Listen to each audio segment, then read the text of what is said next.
Halo, ketemu lagi ya sama Diesa Entertainment. Oh ya, jangan lupa subscribe ya guys, supaya channel YouTube ini berjaya selalu. Oke, berikut ini saya akan memaparkan salah satu peluang usaha di dalam perkebunan kelapa sawit. Apakah kelapa sawit ini salah satu peluang yang bagus pada saat ini? Mari saksikan videonya guys. Oke. Tekan tombol subscribe ya guys. Oke. Nah, di sini terdapat tumpukan jangkos atau jangan-jangan kosong. Jadi ini pupuk alternatif. Dimana istilah pupuk kimia sudah mulai harganya tinggi, beralih ke jangkos yang ini ya. Sangat berguna nih. Nah, berikut ini cara pengaplikasian pupuk jangkos saja, ditebarin di sekeliling pohon sawitnya jaraknya 2 meter. Nah, ini salah satu kebun yang sudah mengaplikasikan pupuk jangkos, sangat bermanfaat. Oke guys, kita sekarang menuju ke dalam kebunnya ya. Kita lihat situasi di dalamnya. Oh iya, salah satu penunjang kebun sawit itu adalah sarana dan prasarana, salah satunya jalan. Ini kita bisa lihat sarana jalannya itu sangat bagus ya, jadi gampang keluar masuk buah.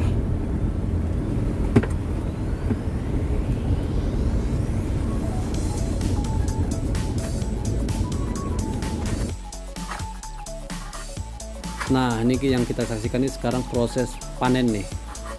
Jadi panen ini lumayan tinggi juga ya. Itu alat pemanennya itu namanya fiber. Itu ketinggian sawit ini udah 12 meteran nih.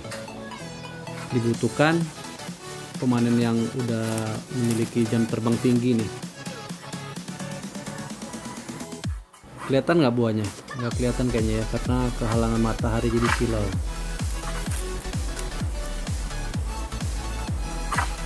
Ayo bang, semangat. Fibernya digoyang-goyang.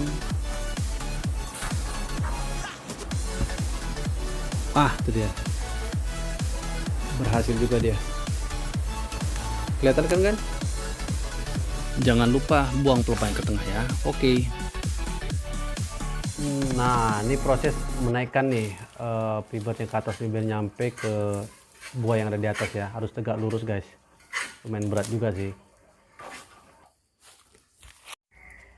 Nah, buah-buah ini nih ada di jalan Pasar Angkong nih. Nanti Angkong ngambil nih. Ini ada buahnya ya. Nah, ini proses langsir buah dari dalam ke TPA. TPA itu tempat penampungan airnya buah ya.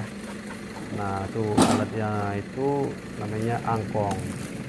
Nah, dia sekali bawa tadi tuh kalau nggak salah 6 ya. 6 kali 15 kilo, dia berarti bawa itu sekitar 90 kiloan. Lumayan menguras tenaga juga ya. Nah, disusun rapi tuh biar gampang membuatnya, jadi mobil masuk dari dalam ke dalam sawitnya nggak menghalangi buah-buah di TPA. Nah, berikut ini kegiatan pemotongan tangkai sawit ya.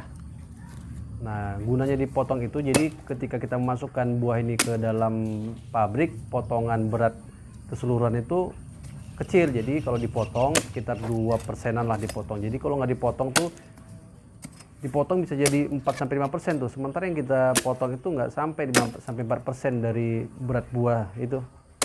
Nah, ini nih salah satunya nih, kayaknya kurang makan deh nih ya. 2 kali nggak putus-putus juga, 3 kali enggak juga, semangat, 4 kali. Ya udah deh, kita tinggal aja kali ya. Nah, ini kebunnya kelihatan banyak tanaman liarnya ya, gulma-gulma itu, dan ini bisa dibersihkan, dibabat biar jangan sia-sia sih kita mupuk, tapi dimakan juga sama gulma-gulma itu. Memang ini harus proses pembersihan dulu nih guys. Oke.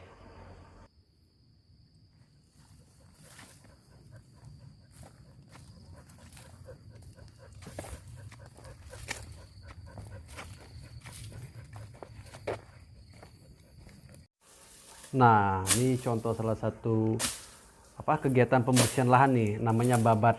Oke Pak, semangat Pak. Yes. Itu namanya pisau babat alatnya itu. Hati Pak. Oke guys, kita lihat ya. Yang udah dibersihkan atau lagi dikerjakan sama yang udah dikerjakan nih. Ini ya, ini yang belum nih. Belum, dan yang ini yang udah nih. Nah, kelihatan bersih kan? Jadi kalau ada yang maling tuh kelihatan tuh. Selain bersih untuk proses optimal pupuk, maling juga bisa dicegah nih dengan bersihnya lahan. Oke guys, nyampe kita di sini ya, di depan salah satu barak perkebunan guys. Oke, kita ke dalam ya. Nah, barak ini berfungsinya untuk tempat tinggal karyawan dan juga tempat penyimpanan barang-barang panen guys. Nah, selain juga dia bisa menjaga sekeliling kebun lah dari ninja-ninja sawit. Ninja sawit itu pemaling sawit guys, namanya ninja sawit. Lucu juga sih namanya ninja tapi maling gitu. Mungkin gara-gara dia bisa menghilang kali ya. Oke guys, yuk. Oke guys, kita jalan-jalan dulu ya dalam kebun ya, yang udah dibersihkan nih. Ini udah dibabat bersih nih, habis dibabat disemprot dia pakai racun gulma-gulma tanaman liar. Nah, kita lihat nih bersih ya. Jadi habis kita semprot, kita bersihkan. Jadi kita langsung pupuk tuh sangat bagus guys. Jadi optimal nih. Jadi kita kasih pupuk itu yang menyerap tuh langsung sawitnya. Jadi tanaman-tanaman kayak ilalang, pakis-pakis itu udah hilang tuh semua tuh. Nah, kelihatan bersih ya guys ya. Bersih sekali. Nah, kita lihat nih pelepannya disusun apa enggak nih. Nah, coba yuk kita deketin yuk. Nah, kita lihat sekelilingnya bersih ya guys ya. Mati semua gulma-gulma tanaman liar tuh. Nah, kita lihat pelepannya nih.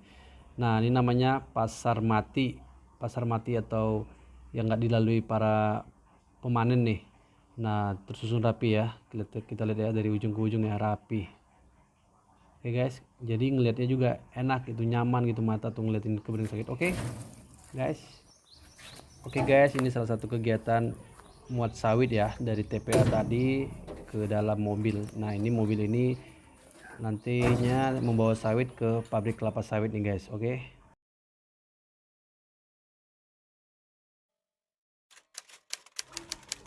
berikut ini ada jenis pupuk yang mau saya jabarin ya. Ada pupuk dolomit, ZA, Kisrit, urea. Dan ada juga pupuk kandang seperti kotoran ayam, sapi, kambing yang biasa digunakan.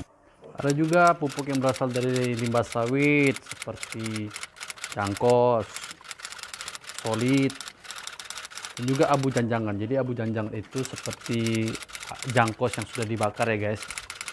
Jadi semua jenis pupuk tersebut pasti ada gunanya. Oke, berikut ini saya paparkan hitungan ukuran sawit yang 10 hektar ya. Oke, sawit tuh dipanen tuh 2 kali dalam sebulan atau namanya rotasi. Kebun yang bagus itu menghasilkan 1,5 ton per bulannya, per hektar.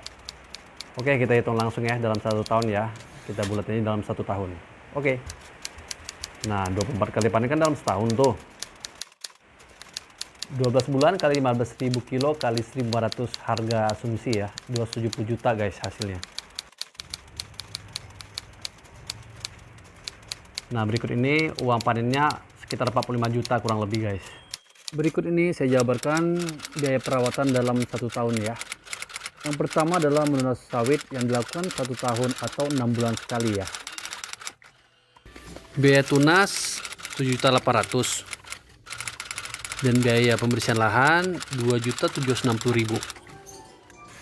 Berikutnya untuk biaya racun itu dilakukan dalam setahun sekali, itu biaya semuanya 2.893.000. Pembelian pupuk dan upah kerjanya 16 juta. Nah, untuk hasil seluruhnya itu 195.547.000 per tahun ya, dengan asumsi 1.500 per kilo.